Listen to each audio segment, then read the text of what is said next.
كميل لكم تمهارو دحان دقنيكم ازي تمرت خباو ساينس نساس سايكفلي مدولا قطر 3 እዩ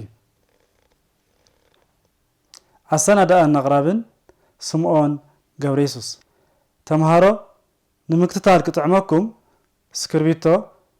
መጽሐፍን ደፍተርን ቀርቡ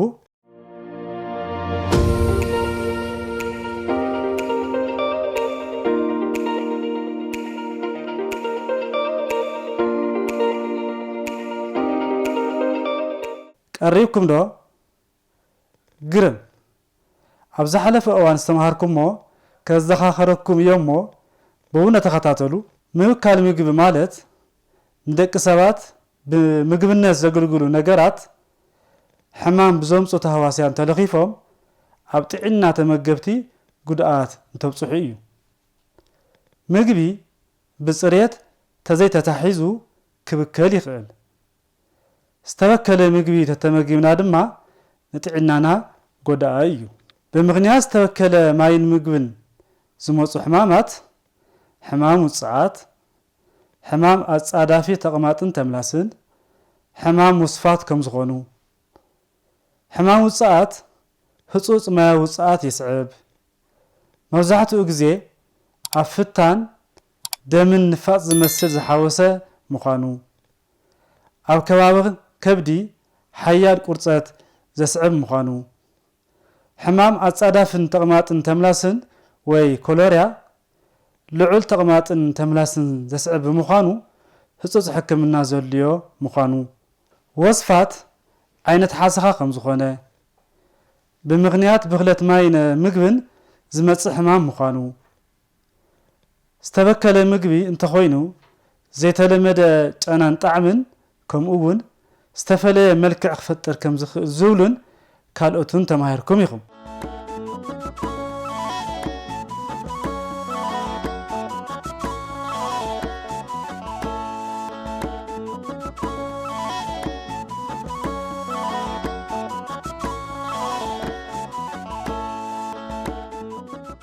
ተምሃሮ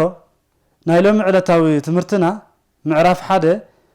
ምትግባር ፅሬት ስድራ ዝብል ክንመሃር ኢና ብእውነ ተኸታተሉ ፅሬት ማለት ካብ ረሳሕን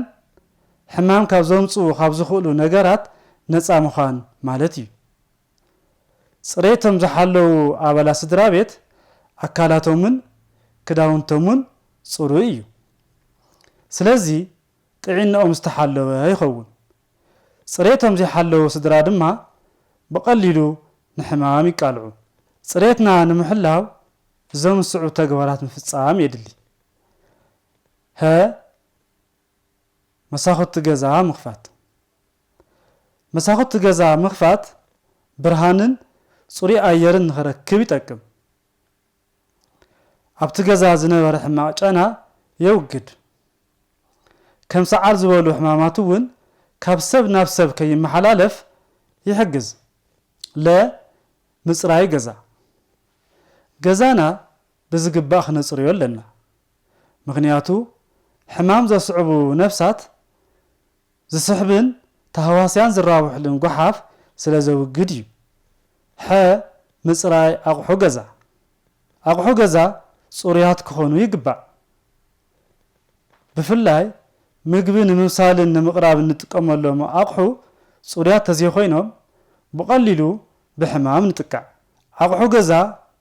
ብፅሬት መሓዝ ጎዳእቲ ተህዋስያን የውግድ ምጥቃም ሽቓቕ ንጥዕናና ፅሬቱ ዝሓለወ ሽቓቕ ምጥቃም ኣድላይ እዩ ፅሬቱ ዝሓለወ ሽቓቕ ንጥቀም እንተኾይንና ከም ሃመማ ዝበሉ ሕማም ተሸከምቲ ነፍሳት ኣይህልውን ተምሃሮ እዚ ስዕብ ስእሊ ተዓዘቡ ግርም ተዓዚብኩም ዶ እዚ ስእሊ ፅሬቱ ዝሓለወ ሽቓቕ እዩ ካብ ጓሓፍ ኮምፖስት ምድላው ጓሓፍ ኣኪብካ ኣብ ጉድጓድ ብምቕባር ኮምፖስት ወይ ድኹዒ ምድላው ይከኣል እንተዘይኮይኑ እቲ ጓሓፍ ሕማቕ ጨና ከምፅን ዝተፈላለዩ ጎዳእቲ ነፍሳት ክስሕብን ይኽእል استدالو كومبوست دخع دما نتخلي عبيت تقمت باتاتات زحازي سلازي مدلاو كومبوست غحاف بموغاد كبابينا صوري بمغبارن غدا ازنبره غحاف ناب طقمي موعالن زخئليو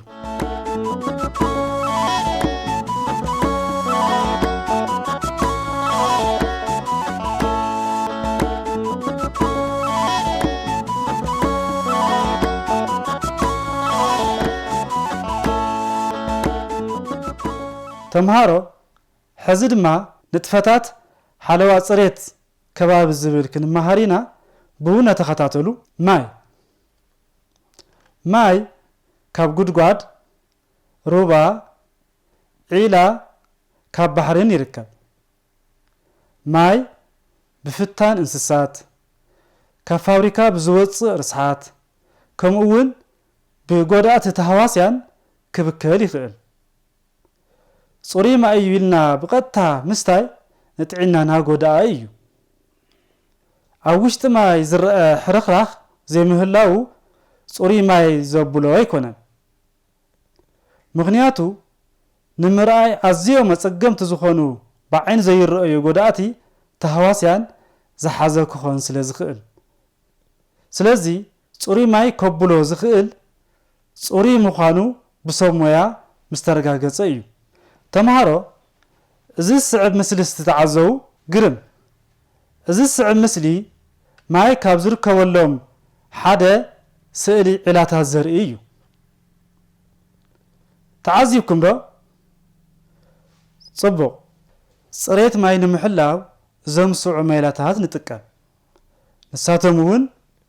حدا ماي مفلح عبت ماي نزركو قدأت تهواسيان سلازقتل عزيو تقاميو كالاي كيميكال متقام قدأتن زخونو تهواسيان زقتل كيميكال كم وها أقار كلورين نابتماي متاو زبوليو سالساي زي تخفتن وانو زي حالفو الشوق ماي مستاي ايوم عقار ماي استفلالو نفسات كرابح يخيل نابنت طانطو اب عقار ماي انقاقحو تودق اتنقاقحو تጫጭሑ اب ماي زنبر اص يفطر بمقصال لما بصحي يخون ازي خا حمام عاصو يمص تمهارو ازي سع مسلس تعزو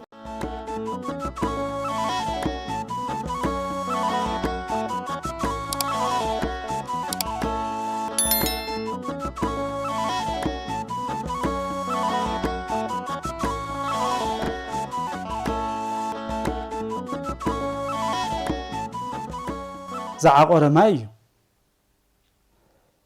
ازي زعاقور ماي طانطو نمفطار زلعاله قد خصاو زخيل سلازخونه او كبابيكم بوانو كدفن كتغبرو كتقولو لكم تمهارو حطتات كحتكم يه نمملا استدالو حتى قطر حدا صريت انتاي مالتيو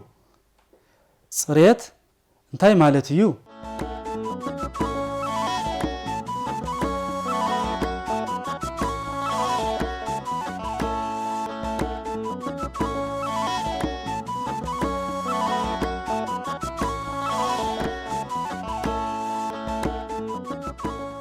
مرسو صريت مالت كاب رسحن حمام كاب زمصو كاب زخلو نغراتن نصا مخن مالتيو انتيلكم لكعكم حتى قصر خلته صريتنا نمحلاو نتقملهم تغبارات زرزرو صريتنا نمحلاو نتقملهم تغبارات زرزرو مرسو مساخت غزا مخفات مصراي غزا مصراي اقحو غزا شقاق متقام كاغحاف كومبوست مدلاو زوليوم تلكم لكعكم حتى قطر 3 صريت ماي نمحلاو زطقمو ميلاتات انتاي صريت ماي نمحلاو زطقمو ميلاتات እንታይ እዮም? መልሱ ማይ ምፍላሕ፣ ኬሚካል ናብቲ ማይ ምእታው፣ ዘይተኸፈተን እዋኑ ዘይሓለፎን ዕሹግ ማይ ምስታይ እንተኢልኩም ልክዕ ኢኹም።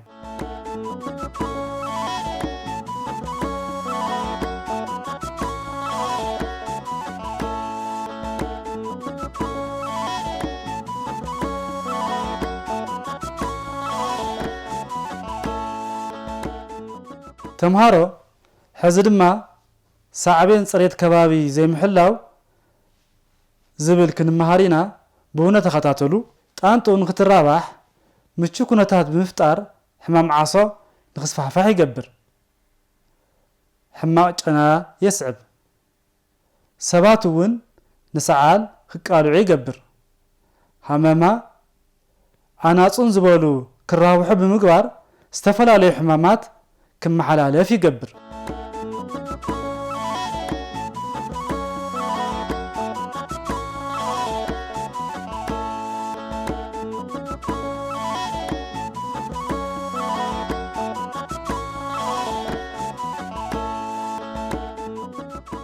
استحز ድማ ተምሃሮ ኣጠቃቅማ ሽቃቅ ዝብል ክንመሃር ኢና። ብእውነት ተኸታተሉ። ኣጠቃቅማ ሽቃቅ እንጥቀመሉ ሽቃቅ ፅሬቱ ዝሓለወ ክኸውን ኣለዎ። ብተወሳኺ ንመስተ ካብ እንጥቀመሉ ማይ ርሕቕ ኢሉ ክስራሕ ኣለዎ። ምክንያቱ ካብቲ ሽቃቅ መውረዲ ረሳሕ ፈሳስን ብዝመፁ ሃመማን ካልኦትን ክብከል ስለ ዝኽእል እዩ። እዚ ድማ በዞም ሃመማን ካልኦትን ዝመፁ ተመሓላለፍቲ ሕማማት ክንጥቃዕ ይገብር። ስለዚ ሽቃቅና ኩሉ ግዜ ፅሬቱ ዝሓለወ ክኸውን ኣለዎ።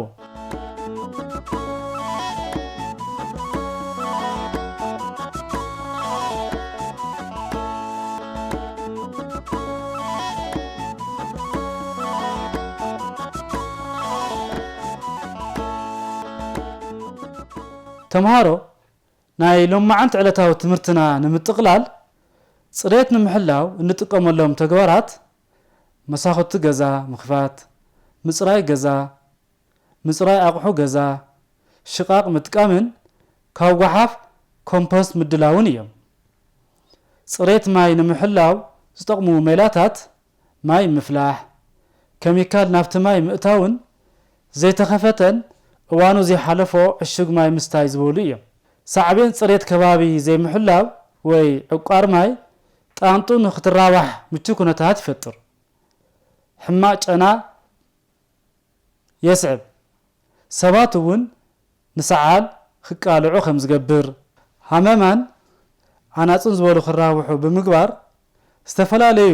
ሕማማት ክመሓላለፉ ከም ዝገብር ዝብሉ ተማሃርኩም ኢኹም። ግርም ተምሃሮ ኣብ መጽሓፍ ትምህርቲ ከባቢ ሳይንስ ፅሬት ከባቢናን ስድራናን ሕብረተሰብናን ዘሎ ትሕዝቶ ትምህርቲ ደጊምኩም አንብብዎ። ወለዲ ድማ ንደቅኹም ግቡእ ሓገዝን ክትትልን ክትገብሩሎም ንሕብር። ተምሃሮ